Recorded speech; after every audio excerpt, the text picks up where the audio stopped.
दरवर्षीप्रमाणे याही वर्षी आषाढीनिमित्त पंढरपूर येथील यात्रेसाठी सिन्नर तालुक्यातील विंचूर दळवी येथून दिंडी क्रमांक 46 ही त्र्यंबकेश्वर येथे रवाना झाली आहे। सकाळी ठीक 9 वाजता गावातील मारुती मंदिर येथे पंचपदी होऊन विठुनामाचा गजर करण्यात आलाय।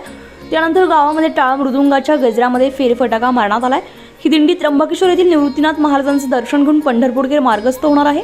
या दिंडी सोहळ्यामध्ये पिण्याचं पाणी आणि भोजन व्यवस्था करण्यात आली आहे। 1 महिन्यात ही दिंडी पंढरपूरमध्ये पोहोचेल असं वारकरी सांगत होते। शेवटी गावातील गणपती मंदिर येथे हरिभक्तपरायण विजय हाबडे गुरुजी यांनी दिंडी चालक हरिभक्तपरायण बाळासाहेब झाडे यांना पुष्पहार घालून दिंडीसाठी आशीर्वाद दिलाय।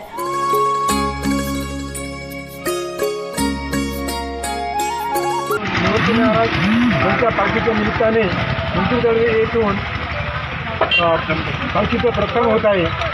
त्याबद्दल मी सर्व ग्रामस्थांच्या वतीने सर्व वारकऱ्यांचं आणि